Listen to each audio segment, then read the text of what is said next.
Hello friends, welcome to Sari's food corner. நாம இன்னைக்கு வெறும் ஓரியோ பிஸ்கட் வச்சு ஒரு சூப்பரான சாக்லேட் கேக் ரெசிபி தான் பார்க்க போறோம். இதுக்கு வெறும் ஒரு 3 பொருள் இருந்தாலே போதும். ரொம்ப ஈஸியா ரொம்ப சிம்பிளா செஞ்சிடலாம். டேஸ்ட்டும் அவ்வளோ சூப்பரா இருக்கும். இது பார்க்கறதுக்கு முன்னாடி எங்க சேனலை இது வரைக்கும் சப்ஸ்கிரைப் பண்ணாதவங்க சப்ஸ்கிரைப் பண்ணிக்கோங்க. பக்கத்துல இருக்கிற பெல் ஐக்கான்ல ஆளுங்கிற பட்டனும் பிரஸ் பண்ணி வச்சுக்கோங்க. அப்பதான் நாங்க போற வீடியோ உங்களுக்கு நோட்டிபிகேஷன்ல காட்டும். வாங்க இப்ப வீடியோக்குள்ள போலாம். இதுக்கு முதல்ல ஒரு கேக் பேன் எடுத்துக்கலாம். அதுல கொஞ்சமா ஆயில் விட்டுட்டு அதை ஜஸ்ட் ஸ்ப்ரெட் பண்ணி விட்டுக்கோங்க. கேக் பேன் இல்ல அப்படின்னா ஒரு அலுமினியம் பாத்திரம் எடுத்து கூட நீங்க யூஸ் பண்ணிக்கலாம். அகலமானதா இருந்தா கொஞ்சம் நல்லா இருக்கும். இது கூடவே நான் ஒரு பட்டர் ஷீட் சேர்த்துக்கிறேன். பட்டர் ஷீட் இல்ல அப்படின்னா கோதுமை இல்ல மைதா மாவு ஜஸ்ட் ஸ்ப்ரெட் பண்ணி விட்டுக்கோங்க.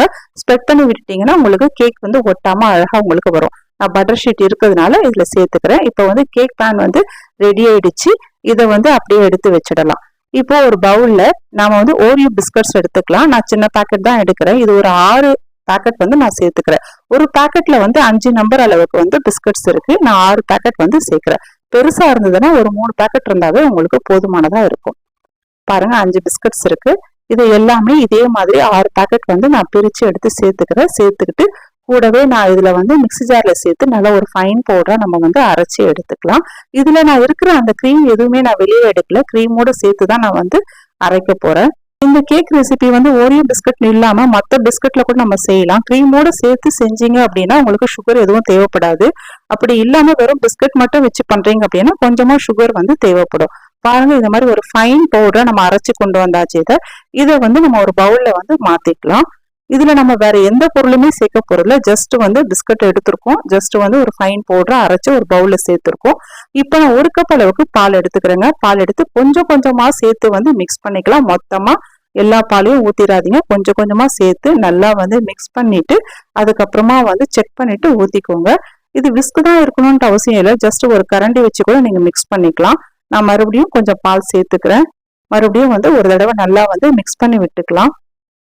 ஒரு ஸ்பூன் இல்ல கரண்டி வச்சு கூட இதே மாதிரி நீங்க மிக்ஸ் பண்ணி விட்டுக்கலாம். பாருங்க, இந்த மாதிரி நல்லா மிக்ஸ் பண்ணி விட்டுக்கோங்க. இது ஒரு ரிப்பன் கன்சிஸ்டன்சிக்கு உங்களுக்கு இந்த பேட்டர் வரணும். அப்பதான் உங்களுக்கு கேக் கரெக்டான ஒரு பக்குவத்துல உங்களுக்கு கிடைக்கும். நல்லா சாஃப்டா உங்களுக்கு நல்லா மாய்ஸ்டா உங்களுக்கு கிடைக்கும். கடைசியா நான் கொஞ்சம் பாலை சேர்த்து நல்லா மிக்ஸ் பண்ணிட்டேன். இந்த கன்சிஸ்டன்சிக்கு இருந்துச்சுன்னா உங்களுக்கு கரெக்டா இருக்கும். இப்போ ஒரு 1/2 டீஸ்பூன் அளவுக்கு பேக்கிங் பவுடர் சேர்த்துக்கிறேன். நான் சேர்த்துட்டு கூடவே கொஞ்சம் பாலும் சேர்த்துக்கிறேன். பேக்கிங் பவுடர் இல்லை அப்படின்னா சமையல் சோடா சேர்த்துக்கலாம். அப்படி இல்லைன்னா ஈனோ பவுடரும் சேர்த்துக்கலாம். ஒரு 1/2 டீஸ்பூன் சேர்த்தா போதும். நீங்க சமையல் சோடா சேர்த்தீங்க அப்படின்னா 1 டீஸ்பூனா சேர்த்துக்கோங்க. ஈனோ சேர்த்தீங்கன்னா 1/2 டீஸ்பூனே போதும் உங்களுக்கு. நான் பேக்கிங் பவுடர் 1/2 டீஸ்பூன் சேர்த்து நல்லா மிக்ஸ் பண்ணிட்டேன். இப்ப பாருங்க, ஜஸ்ட் இந்த மாதிரி ஒரு கரண்டி வச்சு இந்த மாதிரி ஒரே டைரக்ஷன்ல ரொட்டேட் பண்ணி மிக்ஸ் பண்ணிக்கோங்க. அப்போ ஏர் பபிள்ஸ் எதுவும் உங்களுக்கு பிரேக் ஆகாது. கேக் நல்லா சாஃப்டா உங்களுக்கு கிடைக்கும். இந்த மாதிரி கன்சிஸ்டன்சில இருக்கிற மாதிரி பேட்டர் ரெடி பண்ணி எடுத்து வச்சுக்கோங்க. இப்போ நம்ம கேக் ட்ரேல இதை ரெடி பண்ண பேட்டரை நல்லா மாத்திடலாம். மாத்திட்டு அதுக்கப்புறம் ஒரு 2 தடவை நல்லா டேப் பண்ணிக்கலாம்.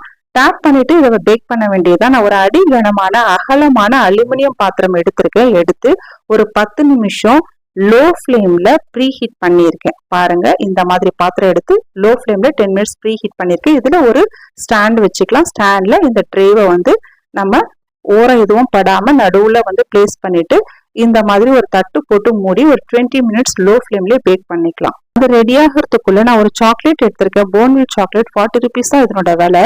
இதை ஒரு பவுல்ல மாத்திடலாம். மாத்திட்டு வேற ஒரு பவுல்ல நாம தண்ணி வச்சுட்டு கொதிக்கிற தண்ணிக்கு மேல இன்னொரு பவுல்ல இந்த சாக்லேட் வச்சு மெல்ட் பண்ணணும். டைரக்டா நீங்க இதை சூடு பண்ணீங்கன்னா இது கருகிடும். கூடவே 1 டீஸ்பூன் அளவுக்கு பால் சேர்த்து மெல்ட் பண்ணி எடுத்து வச்சுக்கோங்க. இப்போ 20 மினிட்ஸ் கழிச்சு நான் பாக்குறேங்க. பாருங்க, கேக் நல்லா பேக் ஆயிருக்கு. ஒருவேளை 20 மினிட்ஸ்ல உங்களுக்கு பேக் ஆகல அப்படின்னா மறுபடியும் ஒரு 5 மினிட்ஸ் நீங்க பேக் பண்ணிக்கோங்க. நான் எடுத்த குவான்டிட்டி ரொம்ப கம்மி அப்படிங்கறதுனால 20 மினிட்ஸ்ல எங்களுக்கு பேக் ஆயிடுச்சு. எடுத்து வெளியில வச்சுட்டு ஸ்டவ் ஆஃப் பண்ணிட்டு உடனே ட்ரேவை எடுத்து வெளியில வச்சுட்டு இப்போ சாக்லேட்டும் நல்லா மெல்ட் பண்ணி எடுத்துட்டு வந்துட்டு கூடவே இன்னும் 1 டீஸ்பூன் அளவுக்கு பால் சேர்த்திருக்கேன். மொத்தமா ஒரு 2 டீஸ்பூன் அளவுக்கு பால் சேர்த்திருக்கேன். பாருங்க, இந்த அளவுக்கு கன்சிஸ்டன்சி இருந்தா உங்களுக்கு கரெக்டா இருக்கும். நல்லா கேக் ஆறுனதுக்கு அப்புறமா டிமோல்ட் பண்ணிக்கோங்க. ஒரு நைஃப் வச்சு சுத்தி ஓரமா இந்த மாதிரி எடுத்து விட்டுட்டு ஒரு பிளேட் வச்சு இந்த மாதிரி கவுத்து விட்டுக்கோங்க.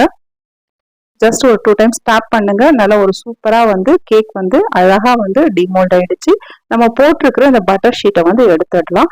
நல்ல ஒரு சாஃப்டா நல்ல ஒரு மாய்ஸ்டா ஒரு சூப்பரான ஒரு சாக்லேட் கேக் வந்து ரெடி ஆயிடுச்சு.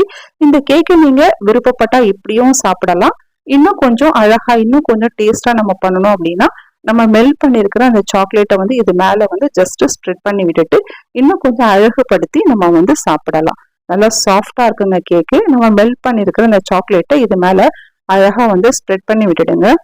இந்த மாதிரி ஸ்ப்ரெட் பண்ணி விட்டுட்டு நீங்க கட் பண்ணி சாப்பிடும்போது டேஸ்ட் ரொம்பவே அட்டகாசமா இருக்குங்க. நம்ம கடையில வாங்கி பேக்கரியில வாங்கி சாப்பிட்ற மாதிரியே இருக்கும். அவ்வளோ நல்லா இருக்கும் டேஸ்ட் இது.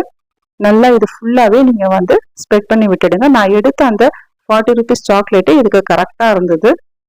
ஃபுல்லா வந்து ஸ்ப்ரெட் பண்ணி விட்டாச்சு. மொத்தமா இதுக்கு ஒரு 100 ருபீஸ் தாங்க தேவைப்பட்டது. மொத்த செலவுமே இதுக்கு. எவ்வளவு ஒரு சூப்பரான சாக்லேட் கேக் வந்து ரெடி ஆயிடுச்சு பாருங்க. மறுபடியும் இந்த மாதிரி ஸ்ப்ரெட் பண்ணி விட்டுட்டு இது ஓரத்துல இன்னும் கொஞ்சம் அழகாக்கிறதுக்கு ஓரியோ பிஸ்கட்ஸை நான் இந்த மாதிரி வந்து க்ரஷ் பண்ணி வச்சிருக்கேன். அதை ஓரத்துல அழகா இந்த மாதிரி தூவி விட்டுக்கோங்க. பார்க்க இன்னும் கொஞ்சம் அழகா இருக்கும். பாருங்க எவ்வளவு சிம்பிளா எவ்வளவு ஈஸியா ரொம்ப கம்மியான இன்கிரீடியன்ஸ் வச்சு ஒரு சூப்பரான ஒரு சாக்லேட் கேக் வந்து ரெடி ஆயிடுச்சு. கண்டிப்பா உங்க வீட்டுல ட்ரை பண்ணி பாருங்க. ட்ரை பண்ணி பார்த்துட்டு எப்படி இருக்குன்னு எனக்கு கமெண்ட்ல சொல்லுங்க. இந்த வீடியோ பிடிச்சிருந்தா எங்க சேனலை நீங்க மறக்காம லைக் பண்ணுங்க, ஷேர் பண்ணுங்க, சப்ஸ்கிரைப் பண்ணுங்க. பக்கத்துல இருக்கிற பெல் ஐகான்ல ஆளுங்கிற பட்டனும் பிரஸ் பண்ணி வச்சுக்கோங்க. இதே மாதிரி வேற ஒரு வீடியோல வந்து பாக்குறேன். நன்றி, வணக்கம்.